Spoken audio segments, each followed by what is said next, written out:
Jadi memang yang kita sesalkan sebenarnya karena sampai hari ini masih banyak juga orang-orang pribumi yang kemudian begitu sangat fanatik terhadap oknum-oknum habaib ini, sehingga mereka cenderung melakukan pembelaan yang tidak masuk akal, misalnya dengan melakukan mubahalah sampai mau menumbalkan anak dan istrinya. Ini hal yang luar biasa dan disoroti langsung oleh Kiai Nur Ikhyat. Ini bahwa para habaib adalah keturunannya Rasulullah, ayo kita bermubahat. Semua kitab saya abad yang lampau sebelum abad 8, 9, 10 ya, Hijriyah, itu semuanya tidak ada yang namanya Imam Ahmad Al-Abbah berhijrah dari Basrah ke Hadramaut, Yaman, apalagi memiliki anak yang bernama Ubaidillah. Semua ada dasarnya. Jangan sampai para mukhibin ini fanatik buta dengan Ba'alawi, bela-bela doronya, majikannya, sehingga sampai mengorbankan dirinya, keluarganya untuk mubahalah.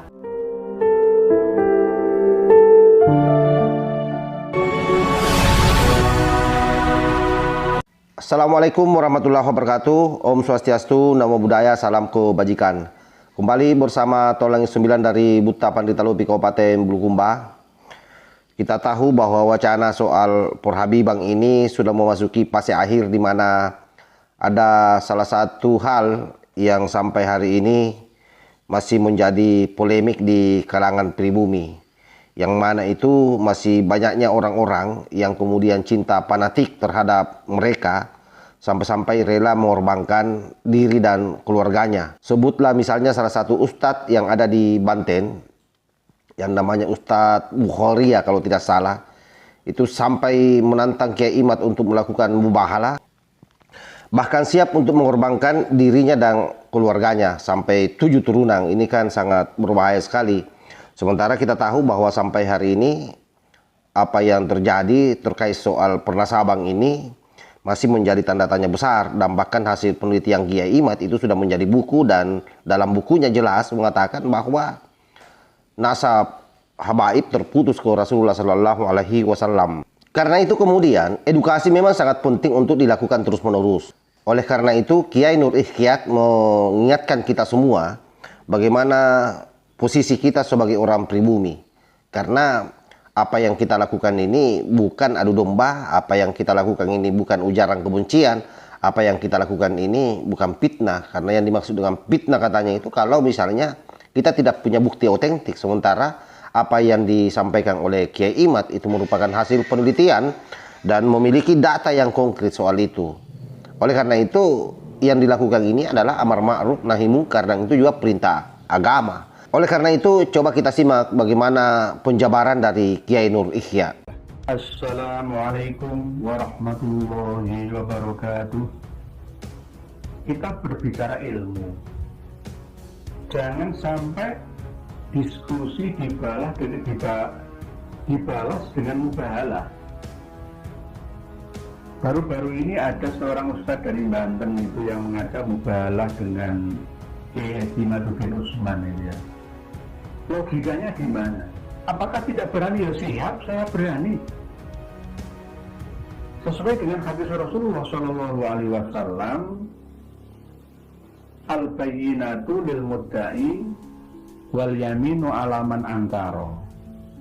Bayyinah, bukti tes DNA itu harus dijalani oleh para habib yang mengaku sebagai cucu Rasulullah Shallallahu Alaihi Wasallam. Dan bagi yang mengingkarinya, dia harus bersumpah. Nah, apakah saya tidak berani? Saya berani. Semua kitab saya abad yang lampau sebelum abad 8, 9, 10 ya, Hijriyah, itu semuanya tidak ada yang namanya Imam Ahmad Al-Abbah berhijrah dari Basrah ke Hadramaut, Yaman, apalagi memiliki anak yang bernama Ubaidillah. Semua ada dasarnya. Jangan sampai para mukhibin ini fanatik buta dengan Ba'alawi, bela-bela doronya, majikannya, sehingga sampai mengorbankan dirinya, keluarganya untuk mubahalah, menantang mubahalah di masjid mana, tunjukkan, naudzubillah, ya. Jangan melawan argumentasi dengan yang bukan argumentasi. Kalau sudah mentok misalkan, ya, tidak ditemukan kitab abad 5, 6, 7, ya, 8, ya menyerah saja lah. Harus taslim. Jangan mengada-ada lah. Jangan mengada-ada. Bukan berarti tidak berani, enggak, ini masih dalam ranah ilmiah, keilmuan, adu data, adu kitab nasab. Masih kami beri kesempatan kepada Rabithah Alawiyah untuk menemukan kitab sejenis seperti Lubabul Ansab, ya, yang bisa mendampingi Asy-Syajarah Al-Mubarakah. Ya paling enggak kitab abad 5 yang bisa mendampingi Tahdzibul Ansab. Jadi cari kitab itu, kalau nggak ada ya gimana lagi, nggak ada. Dan semuanya saya ikut dengan Kang Mas Muhammad Rizik Syihab, ya, akan hal ini. Beliau lebih tahu sebenarnya bahwa memang terputus. Nasab Ubaidillah itu terputus memang. Beliau mengakui kok, saya tahu kitabnya sama, ya. Nggak bisa dipungkiri. Yang nggak bisa terima kan yang arus bawah ini, para muhibinnya yang fanatik ini, dulu ini, yang berlebihan ini.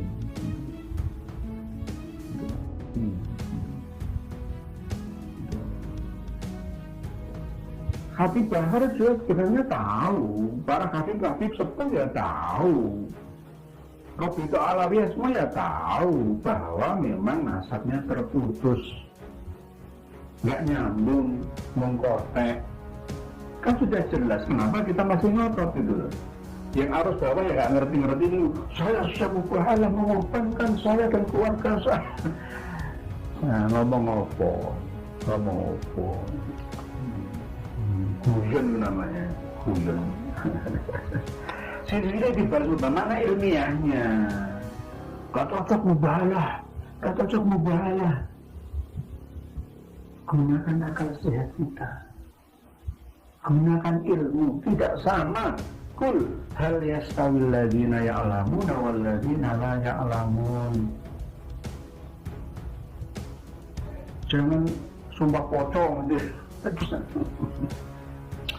Jadi sekali lagi saya menyampaikan ini untuk semuanya, ya.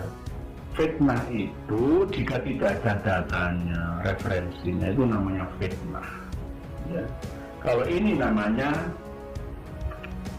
amar ma'ruf nahi mungkar. Supaya apa? Martabat bangsa, anak bangsa kita di Indonesia ini kembali, ya, merdeka sepenuhnya, menjadi bangsa yang bermartabat.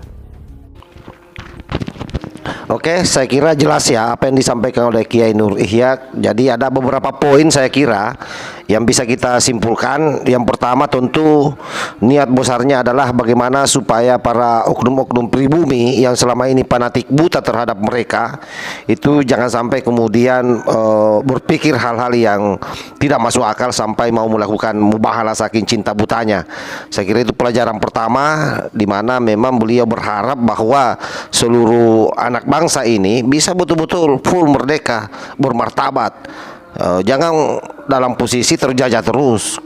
Nah, yang kedua, saya kira seluruh habaib itu sudah tahu bahwa dirinya terputus, dan cuma kemudian orang-orang yang di bawah ini, yang kroco-kroco ini, yang tidak mau tahu itu karena saking fanatiknya.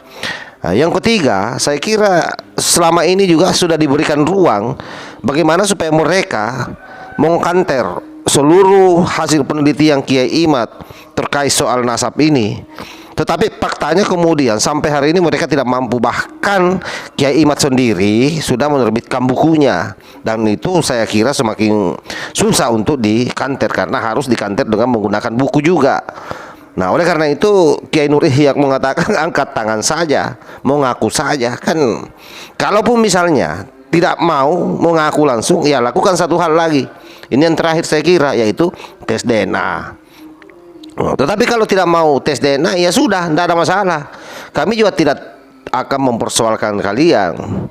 Artinya begini, kita ini tidak pernah sebenarnya mau mempersoalkan soal nasab ini, tetapi karena adanya orang-orang yang selama ini keluar-keluar di media sosial menjojalkan terhadap kepala orang-orang pribumi untuk mau dihargai dengan dasar karena dia adalah suriat Rasulullah Sallallahu Alaihi Wasallam. Masalahnya di situ. Tetapi bagi habaib-habaib yang lain seperti Habib Lutfi misalnya, tidak ada masalah, karena memang Habib Lutfi tidak pernah memproklamirkan diri sebagai cucu Nabi, dan beliau tidak pernah menanamkan doktrin-doktrin untuk mau dihargai hanya karena berdasarkan nasab. Tapi memang semua orang manut ke beliau karena keilmuannya, ketakwaannya, adabnya. Apalagi beliau adalah pimpinan tarekat seluruh dunia.